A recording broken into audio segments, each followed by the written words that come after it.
रणजीत विक्रम और पार्वती अभिनीत एक ऐतिहासिक नाटक थंगलान भाग है, जो उन्हें लोगों की कहानी है जिन्हें सोना निकालने के लिए पोलार माइनफील्ड में ले जाया गया था। फिर भी ये जब एक कीमती धातु निकालने का काम शुरू करते हैं तो उन्हें अलौकिक शक्तियां जैसी बाधाओं का सामना करना पड़ता है। थंगलान एक मेहनती पिता थे जिनके पास अपने गांव भरतपुर के अन्य लोगों के विपरीत जमीन का एक टुकड़ा था। उनके परिवार में उनकी पत्नी तंगमा और उनके 4 बच्चे शामिल थे। थंगलान ने वर्तमान जमींदारों के बारे में कहकर बात की कि वे खेत के असली मालिक नहीं है, क्योंकि उन्होंने 23 साल पहले पुराने राजाओं द्वारा इसे छीनकर इस पर दावा किया था। थंगलान और ग्रामीणों के साथ समान व्यवहार नहीं किया जाता था। फिर भी उनके समुदाय की महिलाएं जमींदार की पत्नियों की तरह ब्लाउज के साथ साड़ी पहनकर एक शानदार जीवन जीने की उम्मीद करती थी। थंगलान ने अपने बच्चों के साथ कौन सी कहानी साझा की थी? थंगलान जो था वो एक दिन अपने बच्चों और पत्नी के समेत सो रहा था, तो बच्चों में जिद करने लगे कि पिताजी कहानी सुना। तो तब थंगलान ने आरती की कहानी सुनाई थी सोने के बारे में। तो वही कहानी यहाँ पे बताई जा रही थी। थंगलान को अपने बच्चों को अपने पूर्वजों की कहानी सुनाने में मजा आता था। उन्होंने अपने परदादा कदाइया की कहानी दोहराई, जिन्हें अपने तत्कालीन राजा ने नदी से सोना निकालने के आरोप में पकड़ लिया था। राजा के साथ सोने से बनी एक बड़ी चट्टान देखी। कदियान ने दावा किया कि राजा भूमि पर कब्जा नहीं कर सका, क्योंकि एक यह भयभीत जादूगरनी आरती द्वारा संरचित थी। राजा और उसके लोगों ने बिना किसी परवाह के भूमि पर कब्जा करने का प्रयास किया, लेकिन कोई फायदा नहीं हुआ, क्योंकि आरती और उसके लोगों ने उसके रास्ते में हर तरह की बाधा डाली। उदाहरण के लिए उन्होंने सांप बनकर राजा के आदमियों पर हमला कर दिया। कदयान ने दावा किया कि वह उसे हरा सकता है, लेकिन उसने आरती पर कब्जा करने के बदले में अपनी पुश्तैनी जमीन मांगी। जैसे ही उसके लोग आरती और उसके आदमियों के साथ एक भयानक लड़ाई में शामिल हो गए, कदयान ने अंततः अपनी ताकत के कौशल से उसे पकड़ लिया। उसके आतंक से वह टीला जो सोने का बना हुआ लग रहा था, आरती ने अपने शक्तियों का उपयोग करके मिट्टी में बदल दिया। राजा के साथ ब्राह्मणों ने भगवान बुद्ध की मूर्ति पर से काटने का फैसला किया, जिन्हें वे एक संत के रूप में संदर्भित करते थे। के दल का मानना था कि यह एक जादूगर है जो आरती की शक्ति और भूमि पर कब्जा करने में उनकी असमर्थता का कारण है। क्रोधित आरती ने ऐसी चीख निकाली जिससे सभी की मौत हो गई, यहाँ तक कि राजा कदयान की नहीं। उसी समय कदयान ने उसका पेट काटकर उसकी हत्या कर दी। जैसे ही उसका खून खेत में बहा, उसने भूमि को सोने में बदल दिया। उनकी फसल किसने बर्बाद की? जैसे ही थंगलान ने अपनी कहानी खत्म की, आधी रात में उसकी जमीन पर आग लगा दी गई। संभवतः जमींदार और उसके किराए के लोगों द्वारा उनकी अधिकांश फसल आग में नष्ट हो गई थी, इसीलिए वह जमींदार को कर देने में असमर्थ थे और जमींदार का कर्ज और चुकाने के लिए उन्हें मजदूर करने के लिए मजदूर होना पड़ा। विपुल के लोगों ने थंगलान की शक्ति को छीनने का तरीका था, ताकि ग्रामीणों को जमींदार बताने की उसकी कहानी को खत्म किया जा सके। थंगलान लॉर्ड क्लेमेंट से क्यों जुड़े? जैसे कि फिल्म की शुरुआत में दिखाया गया है कि लॉर्ड क्लेमेंट का पता था कि पोलर गांव में सोने की खदानें हैं। अंग्रेजों को अपना खजाना भरने के लिए सोने की खदानें निकालने की जरूरत है। उन्होंने स्थानीय राजाओं से सीखा था कि वह क्षेत्र मानव कब्जे के लिए असुरक्षित है, क्योंकि कई लोग गायब हो गए थे। एक दृढ़ लॉर्ड क्लेमेंट अपने बेटे और एक दृढ़निष्ठ ईसाई सहयोगी के साथ कुछ लोगों को सोने से भंडार का पता लगाने के लिए भरतपुर गए और उन्हें भोजन का आश्रय और कोई सोना मिला तो 1% देने का वादा किया। प्रारंभ में गांव के पुरुष और महिलाएं वो काम करने के लिए उत्कर्ष नहीं थे, क्योंकि उन्होंने इस क्षेत्र में कई अलौकिक घटनाओं के बारे में सुना था।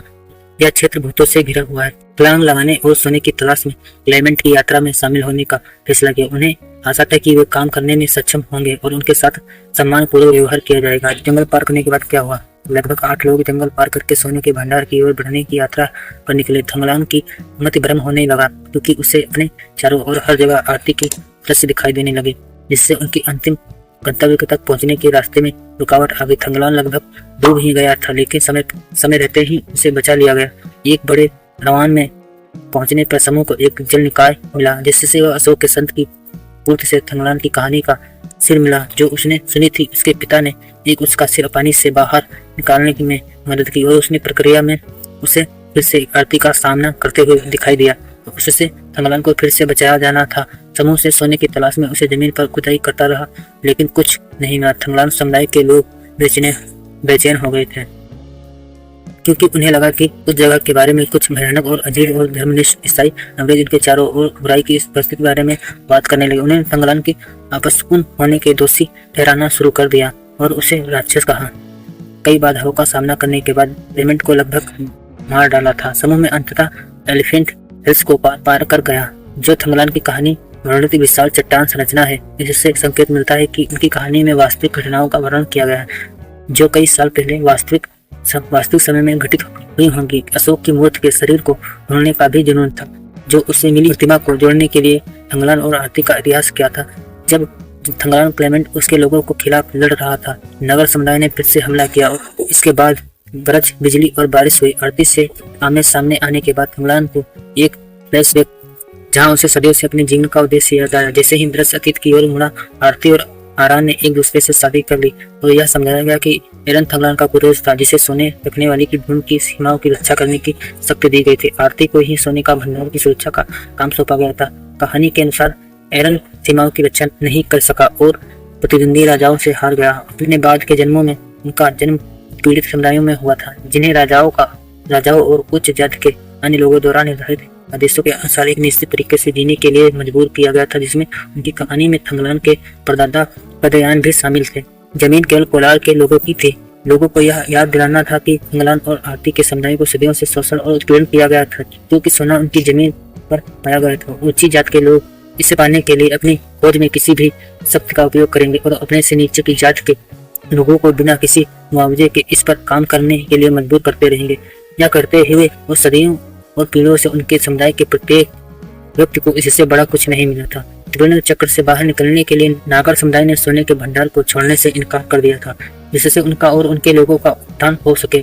उन्हें अपने बच्चों को शिक्षित करने के लिए इसकी आवश्यकता थी, जबकि उत्पीड़क इससे अपना खजाना भरने और अमीर बनने के लिए चाहते थे। क्या आरती थंगलान को सोना ढूंढने में मदद की?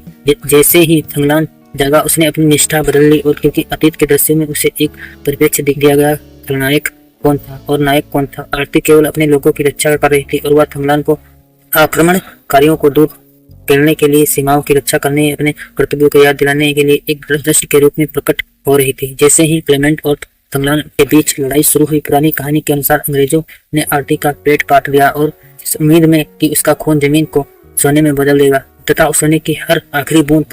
क्लेमेंट यहाँ खलनायक था, थंगलान की कहानी राजा के अवतार। उन्होंने अब कभी भी थंगलान और उनके लोगों के साथ मुनाफा साझा करने का इरादा नहीं किया था, क्योंकि उनका काम ब्रिटिश सरकार के लिए धन लाना था। थंगलान अंततः उसे क्लेमेंट को मार डाला और इस बार उसके गांव को आरती ने बचा लिया, क्योंकि उसे अंततः अपनी नीयत के साथ समझौता करना पड़ा। क्लेमेंट की मृत्यु के साथ थंगलान को उस पर गड्ढे तक जाने की अनुमति दी गई, जिसमें वे कुछ समय पहले सोना पाने के लिए गिरे थे। इस बार आरती द्वारा कोई जादू नहीं किया गया था, क्योंकि थंगलान को आखिरकार जमीन के नीचे असली सोना छूने का मौका मिल गया। जैसे ही वह सोने से लदा हुआ आया, उसे एहसास हुआ कि यह कीमती धात केवल उसके और उसके समुदाय के लिए थी। उन्हें किसी और से ज्यादा इसकी जरूरत थी।